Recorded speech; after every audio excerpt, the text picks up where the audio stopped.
Hello, you're watching Eye on Africa. I'm Rochelle Harrison-Pless. Thanks for joining us. Coming up, fighting French in Cameroon. Protesters in the country's Anglophone region say they're sick of the French language dominating their lives. Violent clashes have erupted in Bamenda as police and demonstrators go head-to-head. South African leader Jacob Zuma says he's confident the country will avoid a ratings downgrade to junk status. This as Moody's prepares to release its ratings update at the end of the week, with South Africa's weakening economy in the firing line. And burning up dance floors across Egypt, an eclectic fusion of traditional sounds and modern beats is taking the country's underground music scene by storm. But first, demonstrators in Anglophone Cameroon are saying no to the French language. Thousands of protesters from the country's English-speaking minority faced off against police in the northwestern city of Bamenda. They're angry over the dominance of French in Cameroon's Anglophone regions. According to reports from opposition sources, the violent clashes have left at least 3 people dead. Nicolas Germain has the story. The English-speaking town of Bamenda in northwest Cameroon is known for its rebellious nature. It displayed it once again on Monday and Tuesday. Initially, Anglophone teachers protested against the deployment of Francophone colleagues in the region's schools. They were swiftly joined by thousands of others. This is one of the 2 English-speaking regions in Cameroon. Here, some are calling for a federal state. Others are outright separatists. What we want is for France to back off. They should leave our own system. We have a proper means to organize our educational system. We have proper means of our health system. It's a time of freedom. They colonized us, and now is the time. We were meant as slaves, but now is the time we are spiritually positive. And the fight is bigger than they can think. The fight is bigger than they can think. Now is the time. Cameroon's higher education minister says the teachers' protest has hidden motives. The majority of students or pupils do not accept this strike because it is a political strike. They want to create problems to the unity, the security, and the integrity of our country. Another reason the protesters are angry is because President Paul Biya has decided to appoint the mayors of big cities directly. He decided this after elections in several key towns were won by the opposition. The English-speaking minority represent 20% of Cameroon's population, and for decades they have said they are marginalized by the government. South Africa's flailing economy is under the microscope as the country awaits a ratings update from the ratings agency Moody's this Friday. But South African leader Jacob Zuma says it should avoid a credit ratings downgrade to junk status. This Wednesday, he told Parliament that the country had worked hard enough to create growth. Meanwhile, Standard & Poor is set to release its review at the end of next week. Earlier, I spoke to Colin Coleman, head of Goldman Sachs in South Africa. I asked him whether the country has done enough to avoid a ratings downgrade after Zuma said it won't happen. Many would agree with him here in the business community. I would say for 3 reasons. One, growth has bottomed in the second quarter of this year and we believe is on the rise. Slow and unacceptable as the growth is, we believe it will come back to its 2 to 3% growth rate from just over 0% in this year within a couple of years. There's been a very strong working between government and business on structural reforms, including labor reforms and attempts to deal with unemployment in the country and various other initiatives. And the institutions here, notwithstanding the political noise, have held up very strongly, and democracy is alive and well in South Africa. And what could happen if the country does get slapped with a junk credit rating?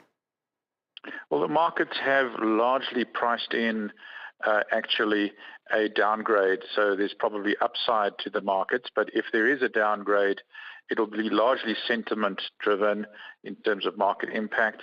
Probably the rand would take a leg down, but the credit markets, the bonds and so on, have largely priced it in at this point.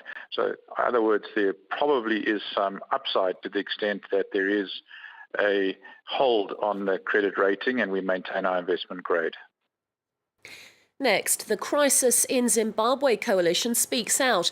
On Wednesday, it called for urgent government reforms in Zimbabwe. A spokesperson for the group of civil society organisations was speaking at a news conference in Johannesburg. Sally Dura dismissed recent reports that President Robert Mugabe was set to retire soon.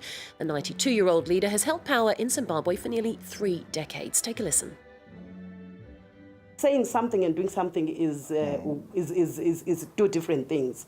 So we will see, and even if it will happen, our struggle or the reality of the Zimbabwean question is not lined in an individual person, but in a leadership or a governance structure and system that we have inherited and that we also have experienced since independence, where every layer of governance is very arrogant and does not respect the rights of citizens. Well, that was Sally Dura from the Crisis in Zimbabwe coalition.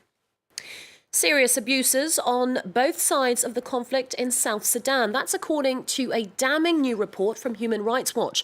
The NGO says rebel and government forces in the southern town of Ye have raped, killed and arrested or abducted civilians in recent months. Fierce fighting between the warring sides has intensified in the country's south, following clashes in the capital, Juba, back in July. Meanwhile, Human Rights Watch is calling on the UN Security Council to green-light an arms embargo for South Sudan in a bid to help stop the spiralling violence. No longer drafting child soldiers, a Sudanese rebel group has inked a deal with the UN to stop recruiting young fighters to its ranks.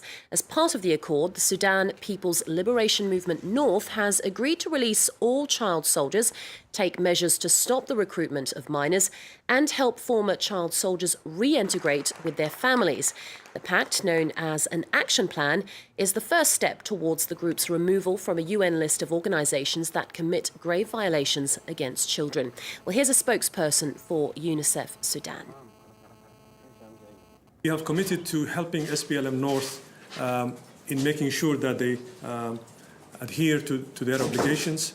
We will assist them with the results of the action plan, with the technical knowledge that is needed, with the resource mobilization that is needed. We will be with them along this process until they're able to reach the goals that they have set for themselves. And hopefully, the intention is to be delisted, because that, I think, would be the ultimate goal. That was a representative for UNICEF Sudan speaking there. And finally, a dash of dubstep, a dollop of hip-hop and a generous serving of electro, all mixed in with traditional Egyptian sounds. This is the kaleidoscope of eclectic music taking the country's underground by storm. We take a closer look at Egypt's thriving independent music scene. In this club in downtown Cairo, musicians Ahmed Saleh and Abdallah Minyawi play their electronic beats to a swaying crowd. The duo are part of a wave of new talent that has surged onto Egypt's underground music scene in recent years, sometimes infused with traditional Egyptian sounds. There is movement in the music scene. There's a lot of collaborations, a lot of concerts, and a lot of possibilities for more exposure. The movement began in the mid-2000s when musicians bypassed record labels to reach their listeners directly online. This also led to the birth of a new type of music called maharaganat. Emerging from working-class neighborhoods, it became Egypt's most listened-to genre.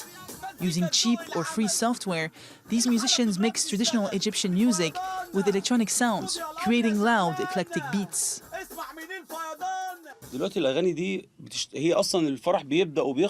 These songs are now the most played at weddings. It's the only thing they play. At the beginning, people were against us. Then we imposed our style, and now everyone listens to Maraganat, old and young alike. Egypt's 2011 uprising, which toppled longtime dictator Hosni Mubarak, boosted the movement, creating a security void which made it easier to open spaces and organize festivals. While many venues promoting new and experimental music have since closed, several still hold regular live sessions. And other artists in the region, including from Lebanon, Syria and Jordan, have joined up with them to collaborate. That's it from me. Stay with us here on France 24. Live from Paris continues after a short break.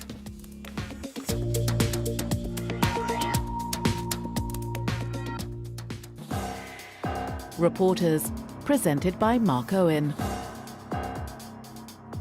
Coffee, sugar, flour, products that are now hard to find in Venezuela.